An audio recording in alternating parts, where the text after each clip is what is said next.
Yeah, I'm kind of blacklisted. I haven't gotten a studio job in 15 years. So you feel in a way that you are banned from the... No, not in a way. You are. Yeah, I think. The things they buy for all that money, your life for a period of... From Hollywood royalty to ending up in those straight-to-DVD shelves, Val Kilmer's journey is straight up wild. His life had it all. Top-tier fame, serious health battles with throat cancer, and rumors flying around about a secret blacklist that might have robbed him of 15 whole years in the spotlight. Now, with Val Kilmer having passed away at 65, fans aren't just paying tribute to the Iceman, they're demanding answers. What really went down with Val Kilmer? Because his fall from grace feels way too strange to just brush off. Was he shut out by Hollywood, or did he stumble upon some deep, dark secrets? I really didn't have a chance to defend myself. Right, yeah. So the hardest part was calling friends and people that I worked with. It's embarrassing, Let's flip back to the golden era of the 80s and early 90s, when Val Kilmer wasn't just starring in the movies, he was the movie.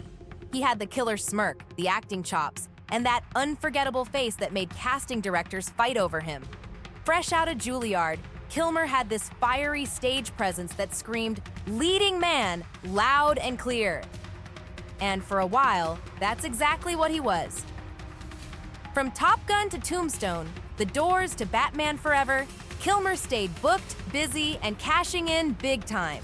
He played Jim Morrison so perfectly, people seriously started believing he was Jim Morrison.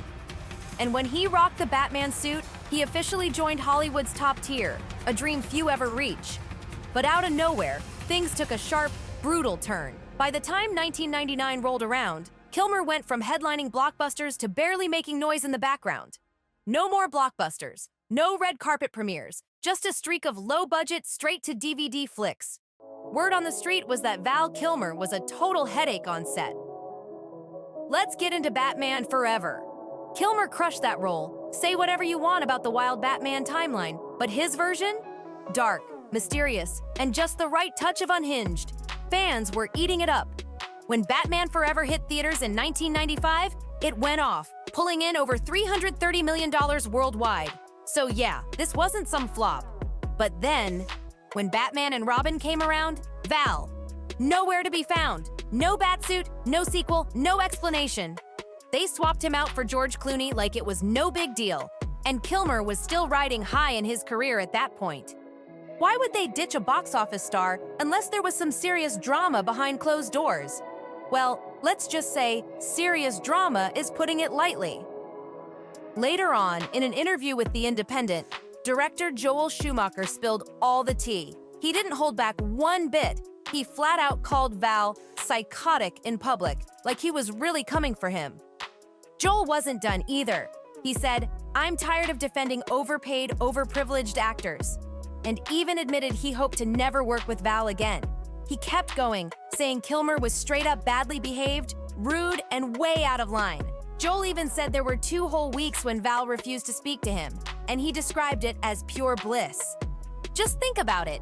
So many male actors act like total nightmares behind the scenes and still walk away with Oscars in their hands. Some fans are convinced that all this difficult to work with talk was just a cover-up, a smooth way to push Val out the door without raising too many eyebrows. And here's where things really get messy. Kilmer himself flat out claimed he was blacklisted, straight up. According to Val, his downfall had nothing to do with bad behavior. He admitted he wished he could go back and do things differently, for sure. But he was clear, it wasn't about attitude. He said it was because he spoke up. But spoke up about what, exactly? That's where the rumors and wild theories start flying. Over the years, in bits and pieces during interviews, Kilmer dropped hints about something way deeper going on in Hollywood. No questions, no complaints. That's how the game worked, according to Kilmer. He said straight up, "If you don't play by the rules, you don't work." And from 1999 onward, that became his tough reality. 15 long years of near silence, 15 years of barely any mainstream roles. This was the same man who once shared the screen with legends like Tom Cruise and Al Pacino, now barely making a splash in the headlines. And don't forget, he and Tom Cruise were tight back in the day, but as Kilmer faded into the shadows, Cruise kept climbing higher in his career, like nothing ever happened. To make it all even worse, Kilmer's health started to fall apart in 2014. He was diagnosed with throat cancer, though he kept it under wraps for years. Fans noticed the scarves he always wore and that raspy tone in his voice, but most had no clue how serious it really was, until he had to get a tracheotomy that changed his speech forever. But even through all of that, Kilmer didn't quit. Not for a second. He took roles that fit his condition, kept the hustle alive, and even poured his soul into poetry. And let's not forget the documentary he made about his own life, packed with home videos he'd been filming non-stop for decades. This man literally recorded everything. Thousands of hours of videotapes and film reels that I've shot throughout my life and career. Shut the video camera off. I will keep it on until we're rehearsing. Oh, damn! It's like Kilmer always knew he'd have to tell his own story someday, because nobody else was gonna do it for him. And that documentary of his really got people talking again. 'Cause in Val, you don't just see a man battling illness. You see someone who knows he got pushed out, someone who truly believes he was blacklisted, if not straight up targeted. So you feel in a way that you are banned from the... No, not in a way. You are. Yeah, I think. Some fans are convinced that Kilmer caught heat because he refused to play along with some very powerful people in the industry. And here's where things start sounding like a movie he should have starred in during the late 90s. The same time his career suddenly crashed. He wasn't the only one either. There were other big names who mysteriously disappeared from Hollywood's A-list around that time.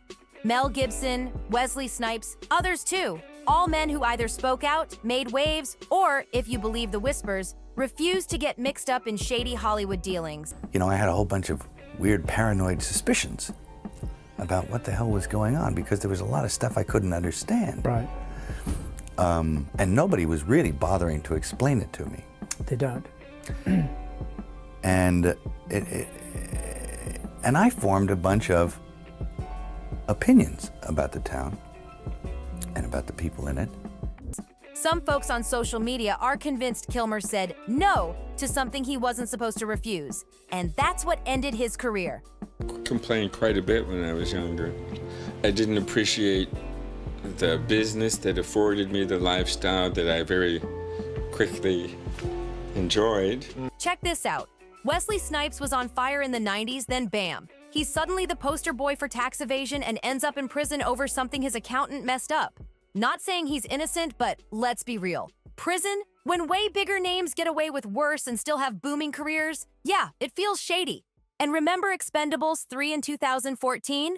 Out of nowhere, Stallone brings Kilmer, Gibson, and Snipes back for a blockbuster reunion after years in the wilderness. It's like Stallone was dragging the so-called washed-up legends out of retirement, but even then, they never got top billing. They were either the villains or just side characters in the background. Now here's where things really start to twist. There's this old 1998 interview clip of Mel Gibson making the rounds, fresh off his Braveheart glory days, and man, he's looking deep in thought. He describes it like walking into a saloon, and the second the outsider steps in, the whole place goes dead silent. The whole place can't be like, you know, Weird Town, you know, where the stranger wanders in and all the people are in the bar and they all shut up when he looks at them and they tell you don't go into the house on the hill. And it's like that. And then you go away and you think, no, I was wrong. I mean, that's insane thinking. I'm paranoid. I imagined that stuff. That couldn't be the reason for why so-and-so was acting like, could it? And then you find out later on the track that you are exactly on track. And keep in mind, this was way before his public meltdown era, way before the media slapped the problematic label on him. He was already catching on to things most of us weren't even ready to see. When you rewind that clip today, knowing what we know now, the scandals, the lawsuits, the exposed names, it doesn't sound like paranoia anymore. It feels like he was warning us. And don't forget this part. After Signs, the only massive hit Mel delivered was The Passion of the Christ, and he had to bankroll that himself because no studio wanted to touch it. Yet, it still blew the roof off the box office, becoming one of the highest-grossing R-rated films ever. So no, Mel wasn't finished. Hollywood was finished with him. Stanley Kubrick's final film, Eyes Wide Shut, dropped in 1999, the exact same year Val Kilmer's career took a nosedive. And if you've seen that movie, you already know.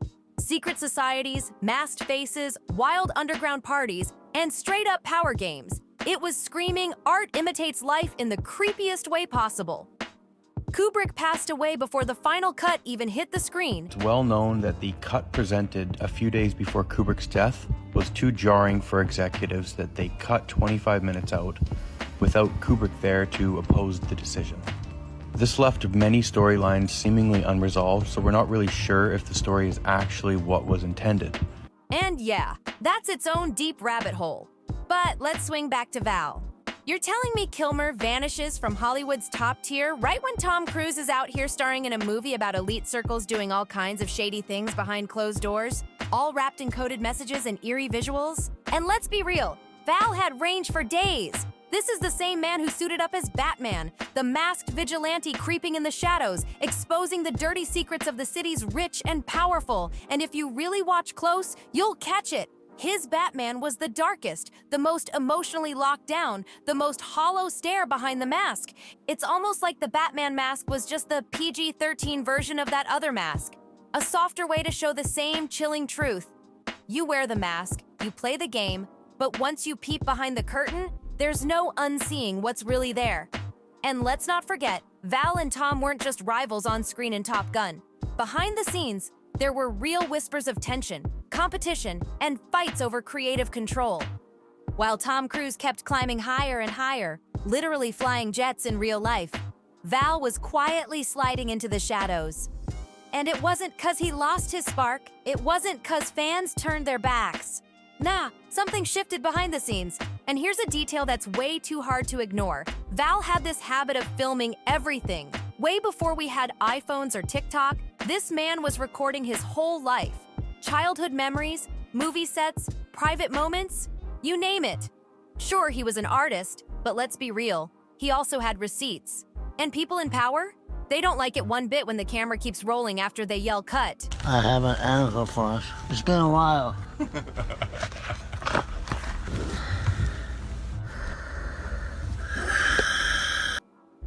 And just to crank up the suspicion, there's this spooky overlap between Kilmer's fall from grace and the growing whispers about that island.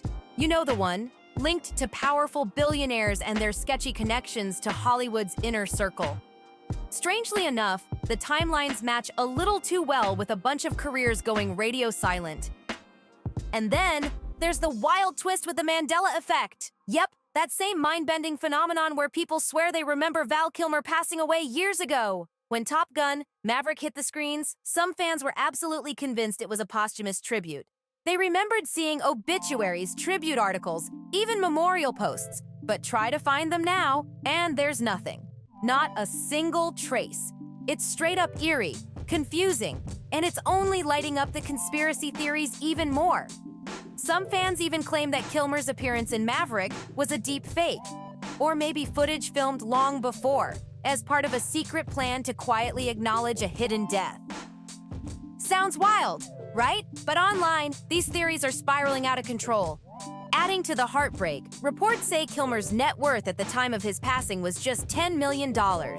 Shocking, considering his films pulled in over $3.7 billion worldwide. Fans believe it was a brutal combo of that rumored blacklist, massive medical expenses, and losing his spot in leading roles that drained him financially. Kilmer reportedly spent millions chasing holistic treatments, experimental therapies, and spiritual journeys in hopes of healing. Nobody really noticed it while he was alive, but Val Kilmer wasn't just playing checkers, he was out here playing full-blown chess when it came to locking down his kid's future. Before he passed, Val didn't just write a basic will. Nah, word is, he built an entire fortress around his fortune. A 3-layer trap, basically booby-trapping every dollar to make sure his ex, Joanne Wally, couldn't touch a single dime meant for their kids, Mercedes and Jack. Allegedly, Kilmer stacked up around $680 million over his 35-year run. Now that's A-list and sharp investor energy. But instead of passing it down the easy way, he tied it up with strict conditions. Rumor has it, his will straight up froze the real inheritance until Joanne hits 70, and she's only 58 right now, so that's a full 12-year timeout. And during that wait, she's reportedly only allowed to pull in $50,000 a month. Sounds like cash, sure, but in Beverly Hills, that's barely brunch money and maybe a fresh pair of Louboutins if she's lucky. But here's where it gets even colder. That 12-year wait period conveniently lands after California's statute of limitations on alimony runs out. So legally, she can't circle back later and try to make a claim. But Val didn't stop there. Allegedly, he went next level by stashing a cool $23 million into Bitcoin. Fully encrypted, fully secured. He allegedly split that crypto stash between Mercedes, Jack, and his lawyer. But here's where it gets straight up spooky. Just before he passed, Kilmer posted photos of a Batman mask gifted to him by artist David Cho. Some folks believe it was his quiet way of saying goodbye. I have an answer for us. It's been a while.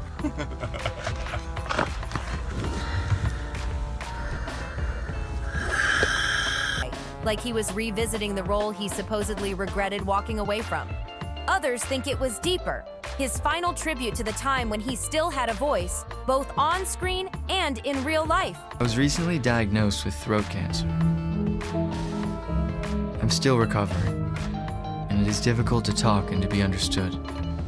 Then came the official news. His daughter Mercedes confirmed that Kilmer had passed from pneumonia. And here's the strange part. Pneumonia seems to come up a lot when it comes to celebrity deaths, especially under odd circumstances. Online, people have been whispering about how convenient pneumonia looks on the record, especially for those stars who've clashed with powerful figures behind the scenes. Some even bring up Diddy. He was found dead, face down in the heart attack. Andre Harrell, heart attack. Kim died from pneumonia, but there's the first coroner's report that said that she died. It was ruled a homicide, and they found toxins in her body to prove that she had been poisoned. You know, they have poisons that create heart attack and pneumonia-like symptoms. Sure, it's all just speculation, but the whispers are definitely out there. In the end, Val Kilmer's life played out like a wild mix of victory and heartbreak. A Juilliard-trained powerhouse with the whole world in his hands, only to watch it slip away, allegedly because he said the wrong thing to the wrong people at exactly the wrong time. And now that he's gone, the internet is doing what it always does best, digging through the shadows, trying to piece together a mystery that Hollywood would love to keep buried deep. I